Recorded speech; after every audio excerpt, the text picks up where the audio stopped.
नमस्कार दोस्तों, मेरा नाम सुमन है और जैसा कि आप सभी जानते हैं मैं एंटरस्लाइस में एक एडवाइज़र हूँ और पहले भी हम आपके लिए काफ़ी इन्फॉर्मेशन वाली वीडियोस बना चुके हैं। आजकल काफ़ी टाइम से हमें बहुत सी क्वेरीज आती हैं BIS के बारे में। व्हाट इज़ BIS, मार्केट में ये चल रहा है, किसे BIS चाहिए, किसे BIS नहीं चाहिए, कौन से प्रोडक्ट BIS में कवर्ड हैं। So we get an number of questions every day. So आज हमने डिसाइड किया है कि हम आपके सारे क्वेश्चंस के आंसर इस वीडियो के तहत देंगे। हम स्टार्ट करेंगे बेसिक फ्रेमवर्क से कि BIS होता क्या है, किन्हें BIS चाहिए, किन लोगों के लिए मैंडेटरी है। तो ऐसे कई सवाल हैं जो डेली हमारे ऑफिसेज में पूछे जाते हैं। मेरी टीम के पास क्वेश्चंस आती हैं, मेरे पास क्वेश्चंस आते हैं। तो हमने डिसाइड किया है कि इस वीडियो में हम आपके सभी सवालों का जवाब देंगे। तो सबसे पहले समझते हैं कि BIS होता क्या है। BIS एक ऐसी, मैं कहना चाहूँगी, अथॉरिटी है, एक ऐसा डिपार्टमेंट है जो ये इंश्योर करता है कि जो क्वालिटी का प्रोडक्ट मार्केट में आ रहा है वो एज पर दी इंटरनेशनल स्टैंडर्ड होना चाहिए, जो कि हमें एक थर्ड पार्टी सेफ्टी, रिलायबिलिटी और सिक्योरिटी प्रोवाइड करें। बिकॉज ये एक इतना इम्पॉर्टेंट फैक्टर है कि ग्लोबल मार्केट में अगर इंडिया को सक्सेसफुल होना है तो हमारे प्रोडक्ट्स को इंडियन स्टैंडर्ड को मीट करना होगा। ये कंज्यूमर के लिए भी बेनिफिशियल है, ये जो लोग अपना बिजनेस एक्सपेंड करना चाहते हैं, फ्यूचर में एक्सपोर्ट करना चाहते हैं, उनके लिए भी बहुत बेनिफिशियल है। अब बात आती है कि क्या ये सभी मैन्युफैक्चरर्स के लिए मैंडेटरी है, क्या ये सभी सेलर्स के लिए मैंडेटरी है। तो इन कुछ क्वेश्चंस के जवाब मैं आपको दूंगी। सबसे पहले BIS सिर्फ और सिर्फ मैन्युफैक्चरर्स के लिए मैंडेटरी है। अगर आप किसी चीज़ की मैन्युफैक्चरिंग करते हैं then you are eligible for BIS।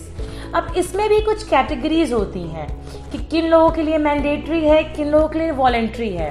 So now हम थोड़ा सा समझेंगे कि BIS डिपार्टमेंट ने किस तरीके से डिफरेंट कैटेगरीज बनाई हैं, जिन कैटेगरीज में BIS को क्लासीफाई किया गया है।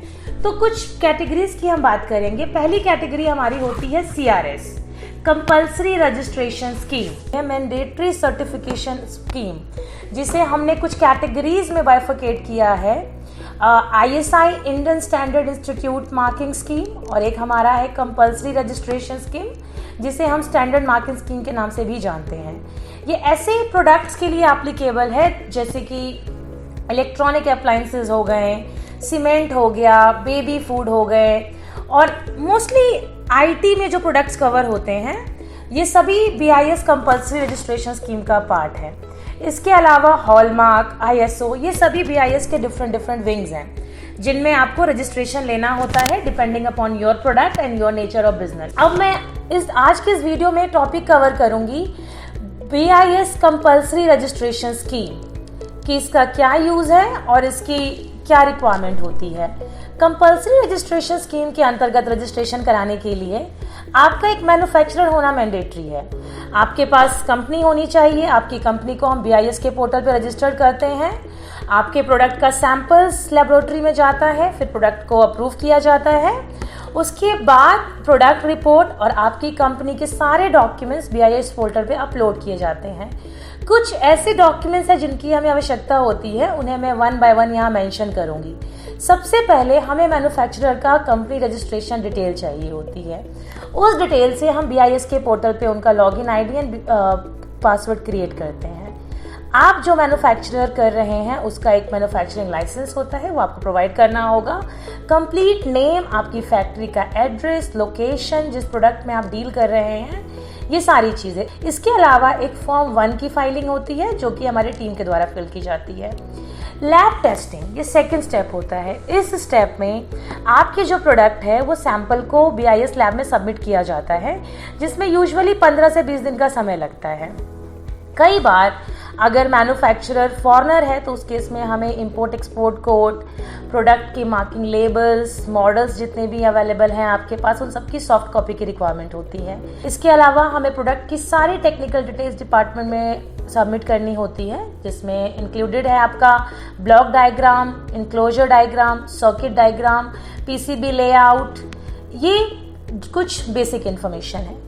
इसके अलावा BIS में प्रोडक्ट की टेस्ट रिपोर्ट की वैलिडिटी 15 दिन होती है। इसी 15 दिन में हमें बाकी सभी डॉक्यूमेंट्स प्रिपेयर करके BIS डिपार्टमेंट को सबमिट करना होता है एंड ये सारे डॉक्यूमेंट्स हार्ड कॉपी सबमिट होती है BIS हेडक्वार्टर जो कि दिल्ली में है। ये था procedure BIS CRS registration scheme के लिए। अगली बार जब आप BIS की बात करते हैं कि क्या मुझे BIS लेना मैंडेटरी है, तो पहले आप ये चेक कीजिए कि क्या आप कंपल्सरी रजिस्ट्रेशन स्कीम के अंडर कवर हो रहे हैं या ISI के अंडर कवर हो रहे हैं। कंपल्सरी रजिस्ट्रेशन में हमारे पास इलेक्ट्रॉनिकल प्रोडक्ट्स हैं, IT प्रोडक्ट हैं। इसके अलावा cement, baby food, plastic, steel, everything else is cover in ISI category. Category define कर लीजिए। अगर आप गोल्ड का बिजनेस करते हैं तो it will be cover under the jewellery category, जिसके लिए हॉलमार्क का लाइसेंस आपको लेना होगा, which is also the part of BIS certification.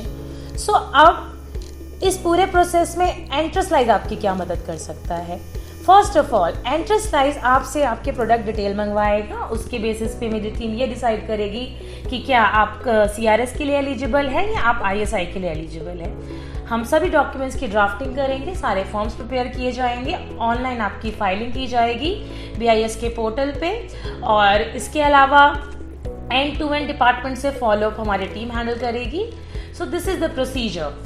अब हम बात करते हैं कि इस लाइसेंस की वैलिडिटी क्या होती है, जो कि एक one of the most frequent asked question है। BIS लाइसेंस जो हमारा कंपल्सरी रजिस्ट्रेशन स्कीम के अंतर्गत मिलता है, उसकी वैलिडिटी 2 साल है। 2 साल के लिए लाइसेंस वैलिड होता है, उसके बाद आपको रिन्यू करवाना होता है। अगर आपके प्रोडक्ट में कुछ टेक्निकल चेंजेस हैं तो आप उस प्रोडक्ट को दोबारा से लैब टेस्ट सबमिट करते हैं और आपका लाइसेंस अपडेट हो जाता है। एक और क्वेश्चन आता है कि इस पूरे प्रोसेस में कितनी कॉस्ट इन्वॉल्व है। कॉस्टिंग आपके प्रोडक्ट टू प्रोडक्ट डिपेंड करती है। गवर्नमेंट की फीस, आपके लैब टेस्ट की फीस और आपके जो एडवाइज़र हैं उनकी फ़ीस, ये टोटली डिपेंड करता है आपके प्रोडक्ट में। और एक समय सवाल आता है प्रोसीजर को लेके कि समय कितना जाता है इसमें।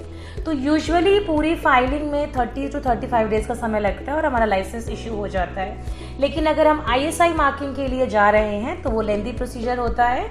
मैं अपनी अगली वीडियो में ISI मार्किंग के को कवर करूँगी, उसका क्या प्रोसीजर है, क्या फॉर्मेलिटीज़ होती हैं, क्या डॉक्यूमेंट्स रिक्वायर्ड है। अगर इसके अलावा आपके कोई और सवाल है जो आप मुझसे पूछना चाहते हैं रिलेटेड टू BIS, आप मुझे कमेंट कर सकते हैं YouTube पे, आप हमारे Facebook पेज पे कमेंट कर सकते हैं एंड कोई भी क्वेरी हो आप डायरेक्टली हमारे कस्टमर केयर पे कॉल कर सकते हैं, आपकी सहायता की जाएगी।